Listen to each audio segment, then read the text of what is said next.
Welcome back, and thank you for joining me. I'm glad you're here.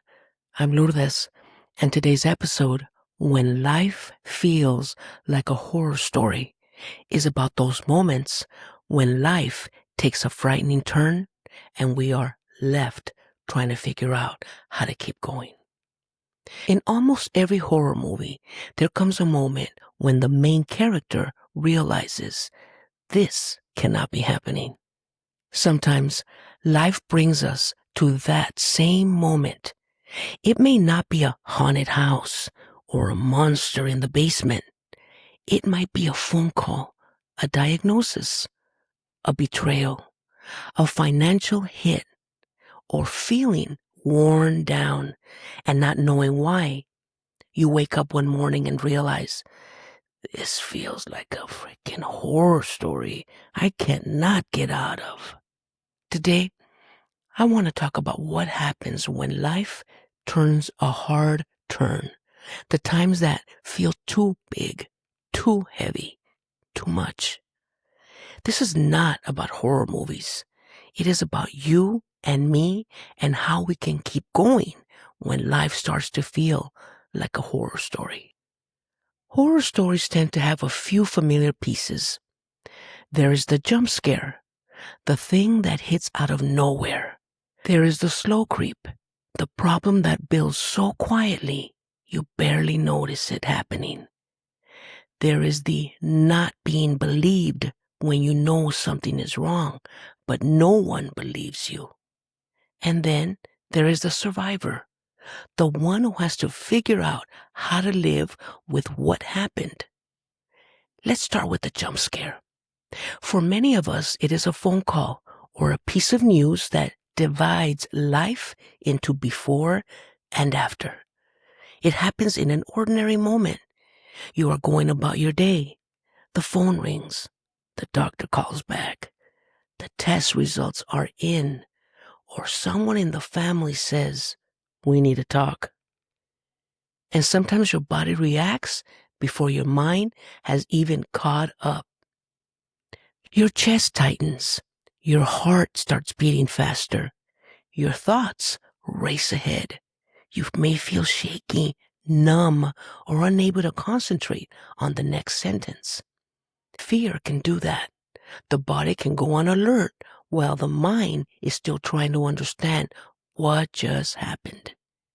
And then comes the shock, the anger, the numbness, or sometimes a strange calm takes over and you simply begin handling whatever has to be handled.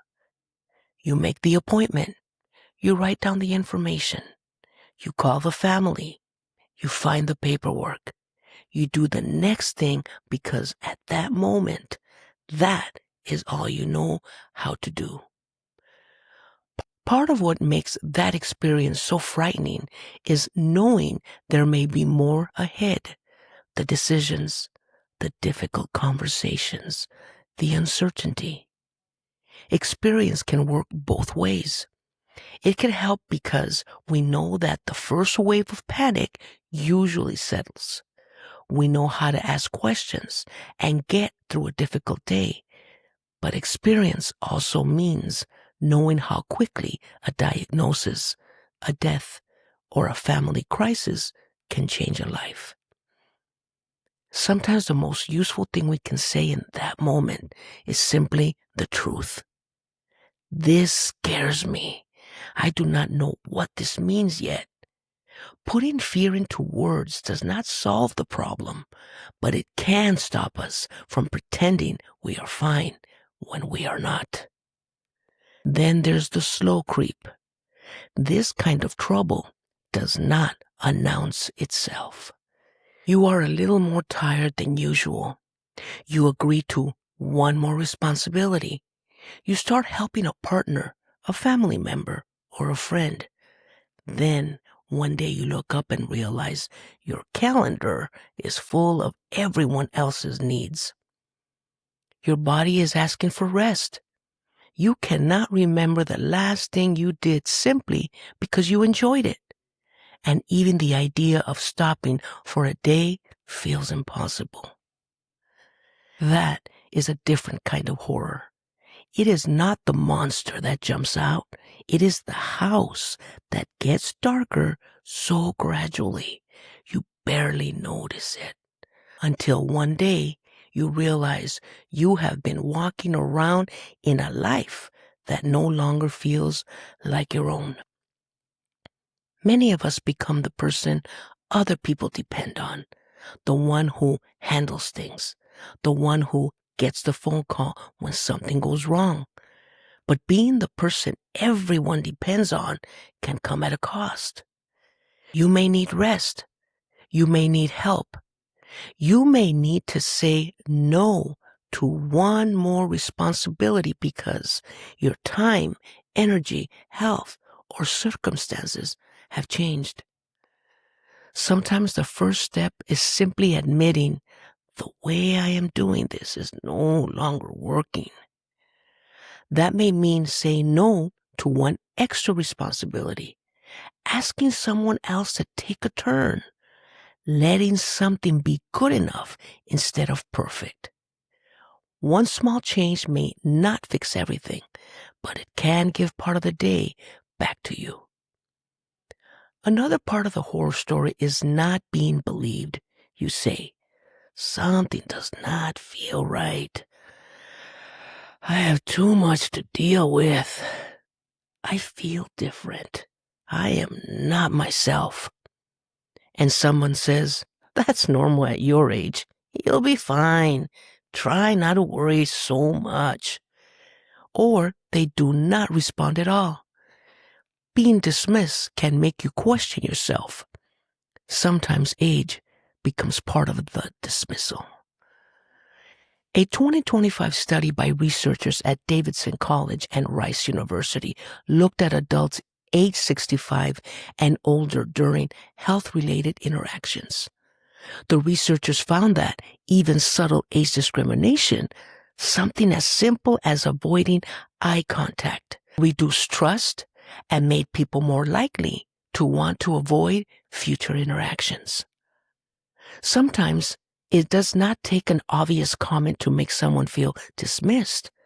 A look, a tone, or the feeling that someone is not really paying attention can be enough to make us wonder whether it was worth speaking up again.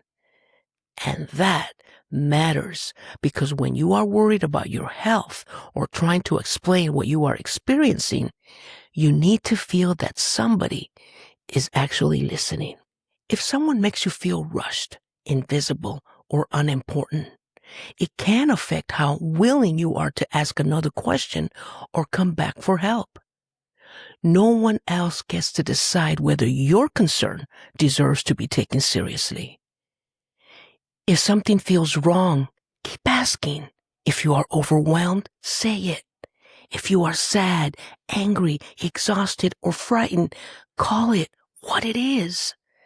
Once you say what is happening, you can begin deciding what you need next. You may need support or rest, a boundary, a second opinion, or you may realize that something has to change. You do not have to solve everything today. You only have to decide what deserves your attention first. And finally, there's a survivor, the person still standing when the credits roll, changed by what happened, but still moving. I know what it is like to think, I do not know if I can get through this. There was a time when my only son stopped talking to me. He did not want anything to do with me, and I was devastated. During the day, I kept myself busy so I would not think about him. But at night, there was nowhere to hide from it. I could not sleep. Sometimes I dreamed we were talking again. Other times, I had nightmares that I was looking for him and I couldn't find him. I began reading about family estrangement. I read articles and blogs and listened to podcasts from people who had lived through it. Slowly, I began to cope differently. Instead of focusing every day on the fact that my son was not in my life, I prayed that he was doing well, that he was healing, and that he was finding whatever he needed during that time. The pain did not disappear overnight, but it became easier to carry. And when he reached out to me a few years later, I was in a better place emotionally. That experience taught me something I did not know at the beginning. Sometimes surviving is not about fixing what happened. Sometimes it is learning how to keep living while something remains unresolved. We carry a lot of history with us, and not all of it is good. There are people we used to be, places we no longer go, people we still miss, mistakes we would not make again, and problems we once thought would finish us. Some experiences taught us something. Some took something from us that we will never get back. We do not have to turn every painful experience into a lesson or pretend we are grateful it happened. But we also do not have to keep living inside it. We can acknowledge what happened, carry what matters, and keep moving. Surviving does not mean the story did not change. It means the story continued. So if some part of your life right now feels like a horror show, the jump scare, the slow creep, the feeling of not being believed, or all of it at once, I want to leave you with two questions. What am I dealing with right now? And what is one small thing I can do that is within my control? Maybe you cannot change the diagnosis today. Maybe you cannot repair the relationship today. Maybe you cannot fix the financial problem, the grief, the family situation, or feeling worn down today. But perhaps you can make one phone call, ask one question, cancel one obligation, tell somebody you need help, make one appointment, take 1 hour for yourself. Resilience is often built that way, not by solving the entire problem at once, but by recognizing what is happening, focusing on what is within our control, and taking the next possible step. And sometimes that is enough for today. Next time, in episode 16, when no one is listening, we'll talk about how to hold on to your own voice when you feel unheard.